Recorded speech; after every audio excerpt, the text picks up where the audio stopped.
I gifted my parents a $425,000 seaside mansion for their 50th anniversary. When I arrived, my mother was crying and my father trembling. My sister's family had taken over. Her husband stepped toward my dad, pointed to the door, and yelled, "This is my house. Get out."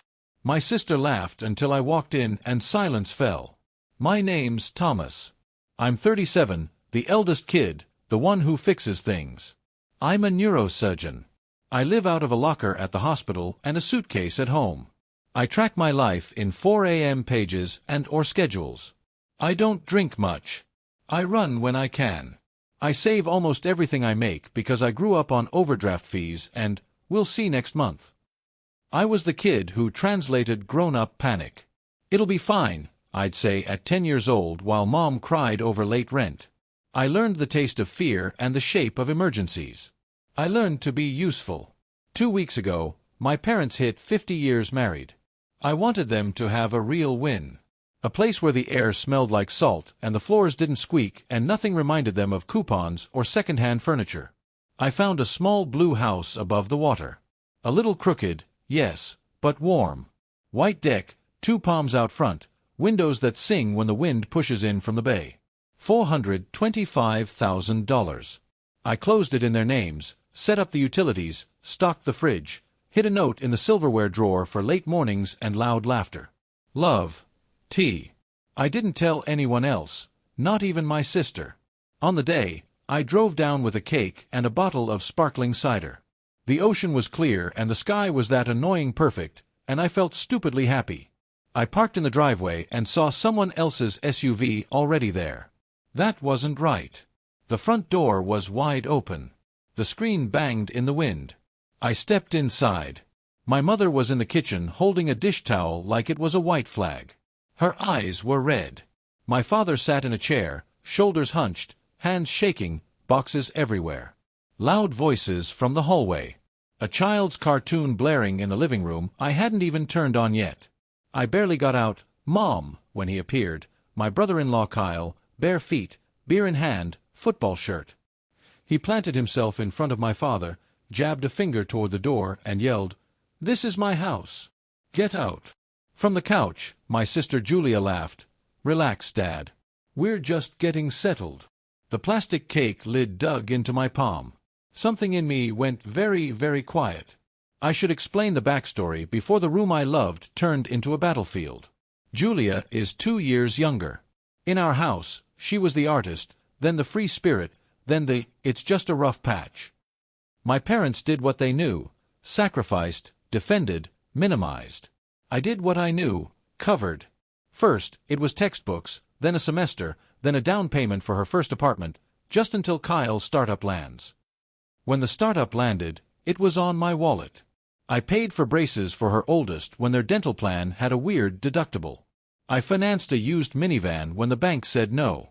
I co-signed a lease after the eviction. There are Venmo notes that read like diary entries. Julia electric bill, Kyle job interview suit, school trip for Mia, rent again, just this one last time. Every transfer felt like control, like I could sand down our family's big ugly edges. I was wrong. My parents helped too in smaller, more bleeding ways. Mom packed groceries into Julia's trunk and called it cleaning out the pantry. Dad let Kyle use his tools and get practice on repairs that ended up costing more to fix. The chorus never changed. You know your sister. Not everyone's like you, Thomas. You were born old. In residency, I slept on call room mattresses and sent money on broken Wi-Fi at 2 a.m. because the landlord is threatening to change the locks in the morning. Somewhere along the line, I became a card you swiped without thinking about the balance. When I found the seaside place, I planned it like a surgery. I put the deed in a trust with my parents as lifetime beneficiaries. I paid the taxes out 20 years on a dedicated account. I prepaid the HOA. I replaced the locks and then looked at the keys in my hand and felt like I was holding a life raft. I told Mom and Dad 1 week before the anniversary so they could cry in private and not drown in attention. We drove down together. Dad touched the banister like it was a violin he used to own. Mom opened each cabinet and exhaled. We sat on the deck and listened to gulls. I said, "It's yours." Dad tried to speak, but his voice broke. Mom said it smells like lemon and open windows. I stayed overnight on a blow-up mattress to test the plumbing. Everything worked. The next morning, I returned to the city to do a decompression on a little boy with a tumor the size of a plum. The house stayed with them. Here's where the system did what systems do. Julia called Mom. Day 2. Are you at a beach? Whose house? Mom, terrible liar, said, Oh, we're visiting a friend. By dinner, Julia had triangulated the address from a blurry sunset photo in Dad's Facebook post, View from our porch. She arrived with Kyle, 2 kids, a dog, and the kind of entitlement you can smell from the driveway. Mom told me later on the phone, voice small, they just wanted to see it. Then they're staying for the weekend. Is that okay? I said, It isn't a rental. She said, We'll talk when you come down. By Saturday morning, my father was texting some confusion about the house. Julia keeps saying, family home. Can you come? Then nothing. Then the call I didn't pick up because I was scrubbed in. Then the selfie from Julia in my parents' kitchen captioned, Home sweet home. Hashtag manifesting. Comments from her friends rolled in, So deserved. Beach era. One from Kyle, finally, a place where the kids can be kids. My palm started to itch where the scalpel handle rests for hours. I sent Dad a text on my way after surgery, Don't sign anything. Don't agree to anything. Love you. I drove straight after discharge. I rehearsed soothing words. We will reset this. We will breathe. We will set rules. I walked into the open door instead. Kyle's voice was already up here. You two are old. Stairs are dangerous. You'll fall. This is a family house. We're family. We'll manage it. Mom tried. It's Thomas's gift and he cut her off. He gave it to you. You're giving it to us. Same difference. Julia didn't stand. She just smirked. Don't be dramatic, Mom. We'll handle the bookings. Bookings. Kyle waved toward the view. Prime waterfront peak season. I listed it this morning. Easy money. You two can have the downstairs during off-season. I looked at my father's hands. They were trembling like they do when he's furious and trying not to be. This is the same man who once worked 3 jobs and still found a way to show up at my high school orchestra concert in a greasy uniform. He was now being told to move aside in a house he had just learned was his. I was raised on, be useful, not be loud. But the last text from Dad had been a request I couldn't file under later. I set the cake on the counter. It looked ridiculous on that table crowded with fast food bags and makeup kits. My voice when it came out was steady. Who told you this is your house? Kyle rolled his eyes like I was slow. Family money, family house. Don't be weird. Julia added, sing-song, We're not asking, Tommy. We're updating. Mom's face crumpled. Thomas, can you just explain?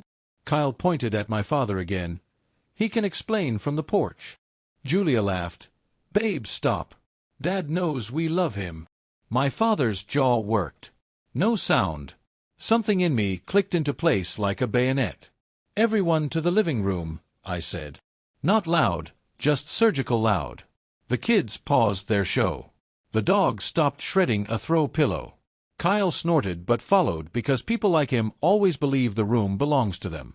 I stood by the mantel under the framed photo of my parents cutting a supermarket cake 40 years ago. I could feel my pulse in my thumbs.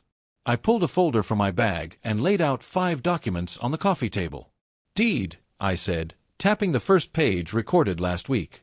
The property is owned by the Ash & or Life Trust, lifetime beneficiaries Sam and Ruth, my parents, with exclusive right of occupancy.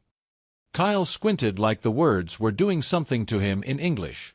In English, I said, you don't get a key, Kyle. He laughed. Bro, try and stop me. I tapped the second page, trust instrument.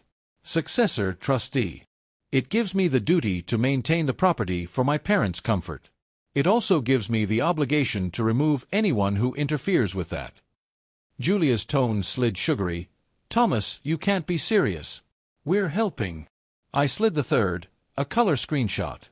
The Airbnb listing you just posted using photos you took without permission. The description, entire home. The house rules, no owner on site. The availability calendar, booked out every weekend through August. The payout, bank account ends in digits that match yours, Kyle. I blurred them for the kids. Kyle shifted. So what? Your parents could use the cash. I put down the fourth, a printed group chat thread from last night that Julia didn't know Dad had forwarded to me. Her message in gray, we'll get him on board. He always caves if Mom cries. I'll guilt him about med school loans. So excited to finally have a beach base. Julia reached for it. I covered it with my hand. I placed the fifth, a laminated copy of the HOA rules. I ran my finger down to the clause, no short-term rentals. Here's what's going to happen, I said. You're going to pack your things today. You're going to delete the listing. You're going to text every person who booked and tell them the home is unavailable and issue refunds. You're going to apologize to Mom and Dad for frightening them in their own kitchen. And you're going to leave this house key on the table. Julia blinked like she'd misheard. Then she laughed, trilling and high. Or what, Tommy? Or, I said, I will perform my duty as trustee. Kyle took a step toward me. Duty this, he said, and he actually puffed his chest like we were 12. Mom whispered, Kyle, please. I don't like yelling. I like precision. So, I kept it surgical. I set my phone on the table, screen up. On it, a drafted email to the HOA board with attachments. A second email to Airbnb's trust and safety. A third to the county recorder with the Airbnb link and a request to flag the parcel for illegal use. A text thread opened with a locksmith named Victor who was parked 2 houses down because I called him from the highway when Dad sent that first, some confusion. Kyle saw it and shuffled his weight. You wouldn't. I would, I said, and I already did. Julia reached for Mom. Mom, tell him. Tell him this is family. Mom didn't look at her. She looked at me. Thomas, she said, voice trembling. Do what you need to do. Kyle's face changed. He pointed to the door again, the same stupid gesture that had lit the fuse. Old man out. I stepped between Kyle and my father. My hands were steady because I've held brains that pulsed like birds. Point at my father again, I said quietly. And the only door you're going through is the one Victor is about to lock from the outside. Silence. Not even the cartoons. Julia tried a last angle. You're cruel, she said. You're abandoning your family. I exhaled. I am done being your wallet. That's not abandonment. That's a boundary. Kyle muttered. We'll see about that. He lunged for the folder. Maybe to grab the deed, maybe to rip up paper like that could kill a trust. I simply picked up the papers, tucked them away, and turned to Dad. Dad, I said, would you like to stay in your living room? He swallowed. Yes. Then everyone who doesn't live here, go pack. No one moved. The doorbell rang. Victor, right on time. It took 3 hours because chaos always takes longer to unwind than to start. Victor changed the deadbolt while Kyle performed a quiet little tantrum in the driveway, whisper yelling at Julia, kicking at the curb, calling someone to check a legal thing. The dog barked itself hoarse. The kids moved like embarrassed shadows, stuffing clothes into tote bags while half watching me as if I might explode. I didn't.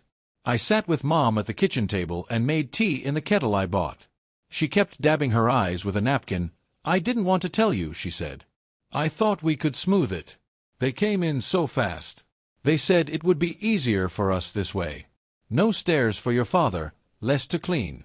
They said they'd take over the hard parts. The hard parts are the parts that mean ours, I said. She nodded, a small, guilty nod I know from every time she apologized for the weather. Dad stared out at the water. I thought I'd be stronger, he said. I should have told them to leave. You called me, I said. That was the strong part. In the living room, I opened my laptop, connected to my hotspot, and canceled every illegal booking. I wrote each customer. Listing removed by owner. Refund issued. I attached the HOA rule for the one who threatened a review. I drafted a short letter to neighbors. You may have seen cars. There was confusion. There will be no short-term rentals at 24 Seaspray. Julia tried to reframe it at least 3 times. First pass. We were just excited for them. She sat on a packed suitcase, face arranged into soft hurt. I wanted the kids to be around their grandparents more. You know how you work. Second pass. It makes sense if you think about it. You're never there. They're getting old. We're the ones with energy. Third pass. When I didn't argue, didn't bite. She went for blood. You think money makes you the parent, Thomas? It doesn't. You buy things so you don't have to be a person. I bought a house for our parents, I said. I didn't buy a permission slip for you to steal. She flinched at the word, then went cold. Well, remember this. I hope so, I said. Kyle refused to hand over the key. Come and take it, he smirked, which would have been cute if Victor hadn't installed the keypad lock 10 minutes earlier. I reached past Kyle, pressed 0000, then reprogrammed it to a code Dad chose while Kyle watched all his leverage sink in the sea air. He tried another angle. You think you're clever with your papers? I know a guy. I know the county clerk, I said evenly. And your guy is about to tell you a trust beats a tantrum. He stared at me like he was trying to decide if I was bluffing. I wasn't. When they finally carried boxes to the SUV, Julia paused on the porch. You could have just talked to me, she said. I have been talking to you for 10 years, I said. Her mouth tightened. You'll regret this when they need help and you're not around. I looked at Mom pouring tea. I looked at Dad's hand finally still on the armrest. I am around, I said. For them. They drove away. The dog yapped at the window like it had an opinion about property law. After they left, the house changed temperature. It was the same air, but not the same air. I could hear the ocean through the screen. I could hear my parents breathing. I went room to room with a trash bag, picked up juice boxes and a plastic tiara and 2 socks that didn't match. I found a folded printout in the guest room drawer, Kyle's business plan. He'd estimated monthly profit at 5 times the HOA fine.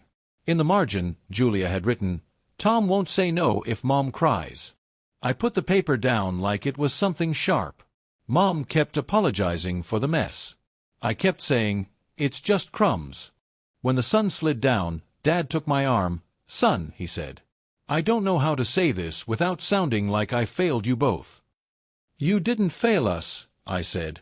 You gave us everything you had. You gave too much to her for too long. We all did. He nodded and didn't argue because it was true and the truth was a relief. I made a simple dinner. We ate on the deck. Mom told a story about her first apartment, the one with the mouse she named Bernard because he only came out on Sundays. Dad laughed, the laugh I only hear when he's not being careful for everyone else. My phone buzzed like a nest of hornets. Text from Julia, you made Mom cry. From Kyle, cease and desist, Dr. Boy. From an unknown number that turned out to be Kyle's cousin, we're coming down next weekend, right? We already invited people. I put the phone face down and ate my salad. That night, I set the alarm system. I installed a camera on the porch with a ridiculous smiling chime so even my parents would like it. I put the codes in a folder labeled Happy Things, with big letters my father could read without his glasses.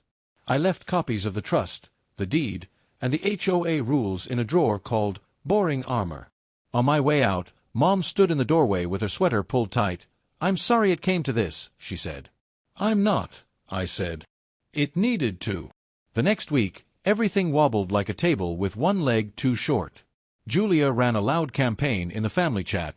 Thomas stole a house from the grandchildren. Screenshots poured in from cousins I barely speak to. Julia's Instagram stories. Blank background, white text, when money makes you cruel. Then a photo of my car in the driveway with, some people think they can buy love. I didn't reply. I built a small wall. I called our aunt who still says what she means.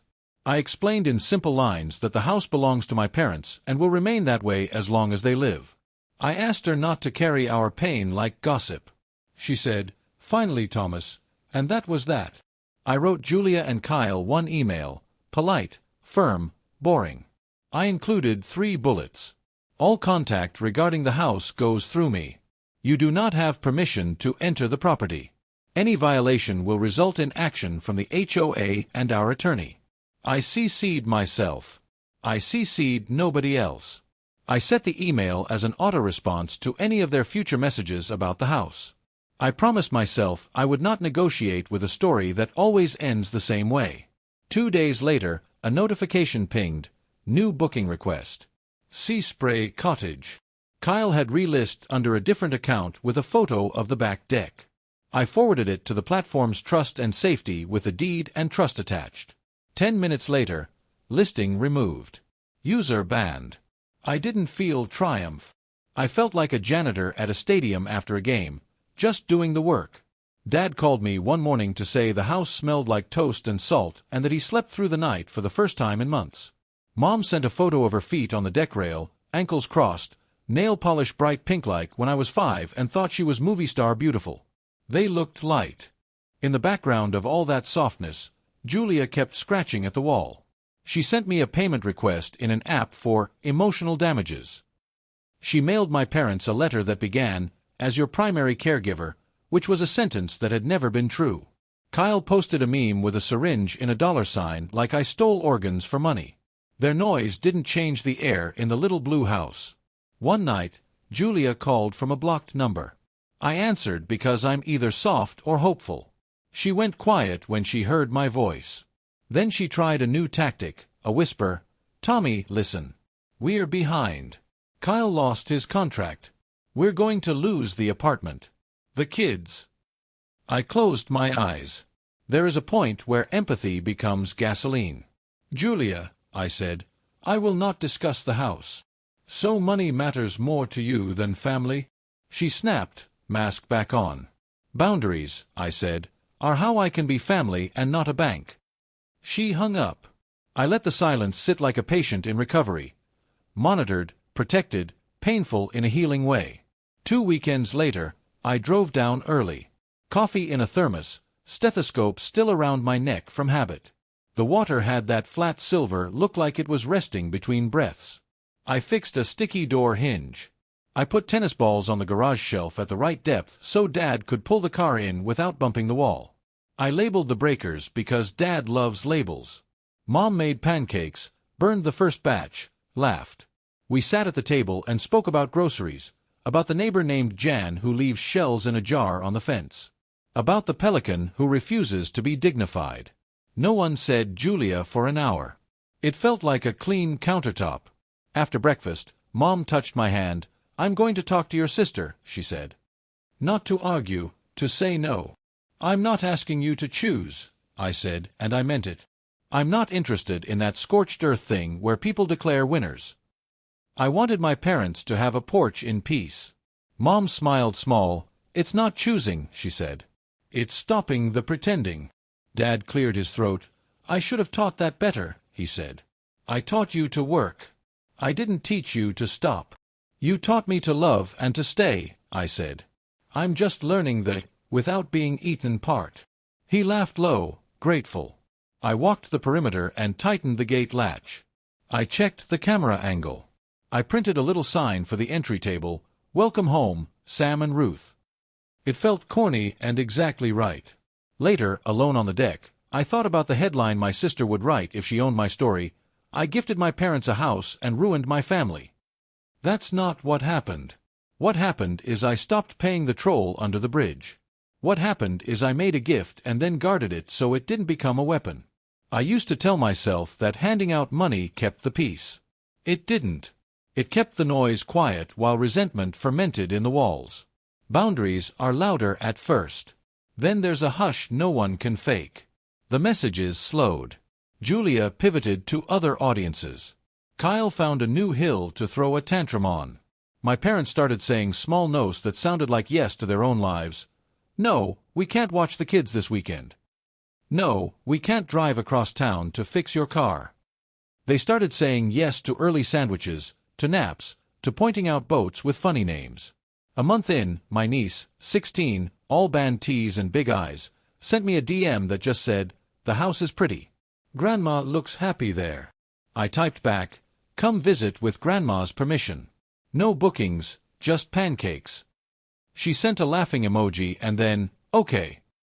A tiny truce with someone who didn't break anything. Last night, after a late case, I drove to the house because I needed to see it lit from the inside. Through the window, I could see my father reading in his chair, glasses slid down his nose, the same way he sat in our old apartment when the only light we had was the TV glow. Mom had a blanket over her lap and a puzzle on the table. The sound of the ocean climbed in and settled under everything like bass. I didn't go in. I stood on the sidewalk and let the quiet explain the point of all of this to me. Here's what I know now. Love is not covering someone's bad behavior with your body. It isn't congratulating chaos because the person causing it shares your blood. Love is a house with good light and doors that lock. Love is paperwork that holds when people don't. Love is telling your parents rest and telling everyone else, no, I am not their bank. I am not their scapegoat. I am not the emergency exit they pull when the fire they set gets hot. I am their son. A man with a job that asks me to be precise. A brother who finally learned that precision belongs at home too. If my sister ever wants to stand on this deck and look at this water with our parents, she can. She can come with empty hands and an apology, not a business plan. She can be family without touching the thermostat. Until then, the house stands. The locks click. The gulls argue. The windows sing when the wind pushes in from the bay. Inside, my parents breathe easy. That's the moral if there is one. A gift should not cost you yourself. And a boundary is not cruelty. It's the way love keeps its porch light on without burning down the neighborhood.